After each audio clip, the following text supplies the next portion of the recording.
We must turn to John Milton, the greatest poet of the age. He was highly religious and metaphysical himself, but he had much broader scope than all the poets we have mentioned so far. He was the only one, for instance, to reach the epic dimension. He was the son of a London scrivener, a public writer, you might say. He received an excellent education. He had an MA from Cambridge, and he was indeed a scholar, very fluent in modern and classic languages, even Hebrew.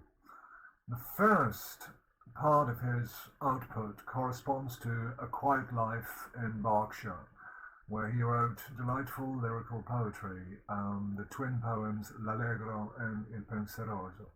He also wrote masques, especially one masque, Comus, and an elegy on the death of a friend, Lycidas. In 1638, Milton launched on a grand tour of France and Italy. When he returned in 1639, the Civil War was about to begin, and the poet entered a new phase. For personal beliefs as well as personal reasons, he immediately sided with the parliamentarians and published unauthorized pamphlets advocating, among others, and logically, freedom of publishing. This was Aeropagitica, 1644, and the tenure of kings and magistrates, 49, much later on, in which he actually justified the execution of the king. He therefore logically joined the regime. He worked as a secretary for the Council of State until about 1652, when total blindness struck him. He became totally blind. This was a personal tragedy for an intellectual who had to rely on his daughters for reading and dictation. In his final great work, Samson Agonistes, 1671, he would obviously compare himself to the biblical hero shorn of his hair, and therefore his strength.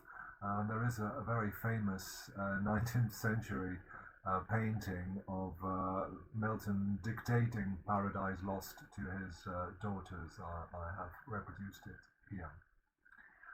So this was the second phase of his life. At the time of the Restoration in 1660, Milton escaped punishment by a hair's breadth. He had to give up politics. The silver lining was that he now had time to revert to poetry, and he was able to write the great opus he had long meditated to create, a modern equivalent to Homer's Iliad and Odyssey. He settled his subject on the fall and redemption of man. This resulted in Paradise Lost, 1667, a magnificent blank verse epic in 10 books, and then there was a sequel, Paradise Regained, in 1671. The work of Milton is unique. It's one of a kind. It is the artistic spirit blended with the mode of Puritanism, curiously enough. Many critics and poets, including the far from Puritan Lord Byron, have declared that Milton was the greatest English poet after Shakespeare. Paradise Lost has never ceased to be a popular work, however difficult it is. Beyond the biblical story, there is wealth and freshness of imagination, elevation of thought, and wonderful diction. Diction is not the French diction. You have a footnote here to explain. Diction is the manner in which anything is expressed in words. You might even say it's an equivalent to style in a way. Not to mention, of course, that the bad characters stealing the show. His Satan, of course, is really great. So basically, Paradise Lost is the biblical story of the fall and redemption of man. Now, of course, Milton is difficult, especially for young undergraduates. There are the usual difficulties of spelling, which I have already mentioned. You see here the apostrophes, the unusual endings, but also a whole lot of, here you have them, a whole lot of allusions, literary hints, usually connected with classical Greek and Roman scholarship. Here he mentions Argo, the ship, in the story of Jason and the Argonauts. He mentions Ulysses, Bosporus, he means Bosphorus, Charybdis, and all that. So it's very, very difficult. I must admit, Milton is something you can appreciate, but only after some acquisition of a lot of experience with English literature, shall we say. Nonetheless, maybe we can read this little passage here that will give you a taste of his poetry. This is Evening in Paradise. Milton imagines Adam and Eve, going about their business. They have not yet fallen to temptation. And you will get an idea of this magnificent way in which Milton uses blank verse to convey, beautiful pictures. Now came still evening on, and twilight grey had in her sober livery all things clad. The livery is la livrée, it's like the clothes, the outside uniform. Silence accompanied for beast and bird. They to their grassy couch, these to their nests. You see the spelling? It's their grassy couch. Les uns vers leur couche herbeuse pleine d'herbe, les autres vers leur nid, were slunk. All but the wakeful nightingale. She, all night long, her amorous descant sung. Silence was pleased. Now glowed the firmament with living sapphires. Well, the firmament, of course, is the sky. Hesperus, that led the starry host, rode brightest, till the moon, rising in clouded majesty, at length, apparent queen, unveiled her peerless light, and o'er the dark her silver mantle threw. It's very, very musical. Hesperus is the first star of the evening. In fact, it's the planet Venus. It's called Hesperus in the evening and Phosphorus in the morning, but it's the same star. It's planet Venus. In French, it's l'étoile du berger. Right, you see the idea? Of course, it's difficult, but I think you can hear the music. Okay, so much for the praises of Milton. As I said, difficult. You're probably never going to use a lot of Milton, but you should know Milton, definitely.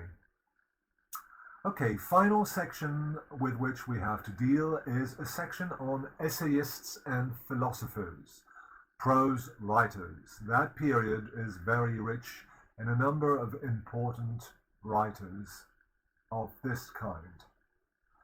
These troubled times did not interrupt the Elizabethan and Jacobean tradition of essay writing.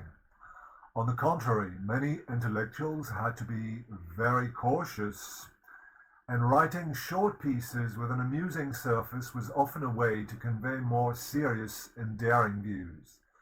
Typically the case with Sir Thomas Browne. He was a doctor. He was also a polymath, that is, a man interested in many, many, many things, and indeed he wrote about almost everything, displaying a deep curiosity towards the natural world and indeed very subtle humor. As a physician, as a doctor, he wrote Religio Medici, the religion of a physician, or Religio Medici, if you use the more standard European pronunciation, not the Italian church pronunciation. So he was very popular with this one, not only among his friends, but beyond the circle of friends. I told you very often in those days, people did not publish until their friends told them it was good, and then the thing was spread. In this Religio Medici, you've got unorthodox religious views, but they were so tempting that, in fact, there was a pirate edition which appeared before he actually published it. He also wrote an autobiography. In it, Sir Thomas Browne defends, and this is really unusual in that Civil War period. This is the one about Samson, the loss of sight. Total eclipse, the famous passage about blindness. Maybe you should read this one. Yeah, but to get back to Sir Thomas Browne, There is a passage in it with a clear defense of religious tolerance. Yes, in this passage of his Religio Medici, Sir Thomas Browne is advocating religious tolerance, and this is very bold and very unusual in that period, right in the midst of the Civil War, when the Puritans were about to win, who themselves had started the war partly on religious grounds. This is quite an unusual view. And here he says he is Church of England. He's not an atheist, but he says everybody has the right to hold their own religious views. But he's conscious that, you see, he says, this is an interesting passage, by his sentence, he, being a Puritan in fact, heretic is the best language he affords me, you see. I know I'm going to be called a heretic if I hold that view, you see. So again, the essay tradition was a way to put forward ideas in a sort of light manner. In the same vein, you have people like Isaac Walton, who published a book about angling, La Pêche à la Ligne. It's the Complete Angler, 53, so that's in the Commonwealth period under the Cromwell regime. It's all about fly fishing and other things, you see. He uses that theme to really mention other things. He wrote biographies, including one of his friend John Donne. All those times, those troubled times of civil war, offer somehow a natural incitement to record who did what and where was I, where were you, when were they, when, vivid history, interesting times took place. Naturally, this fosters and informs the writing of history and philosophy. This was also the case with the greatest philosopher of the age, a man who I think you already know, maybe from your philosophy classes, Thomas Hobbes. He was one of the founding fathers of modern philosophy. His pessimistic views of man's nature and political structure were certainly informed by his experience of the Civil War. Like Sir Thomas Browne, his reluctance to publish, or preference to publish only in Latin, was often punished with pirate editions, for which he had to answer with his own authorized version.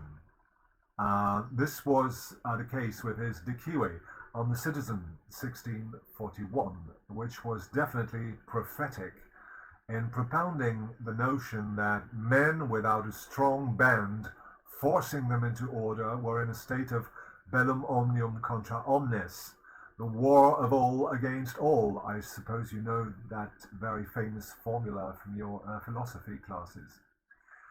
In fact, he had lived in Paris from 1630 to 1637, and he was close to the royalist cause, and therefore when he returned to England in 37, very soon he had to flee and go again to France for 11 years of exile.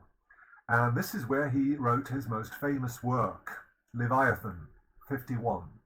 This was written in this position of exile. It argues for a strong social contract where individual wills submit to the rule of an absolute sovereign, precisely to avoid the natural anarchy I have just mentioned. This is an echo, a life-size political demonstration of the Civil War, indeed, or more likely you might say the reverse. The Civil War was a sort of life-size demonstration of his theories. This is obvious. Though he never actually achieved absolute monarchy, his former pupil, Charles II, of course, was this absolute ruler he was imagining. And of course, Charles II rewarded Thomas Hobbes after the Restoration in 1660.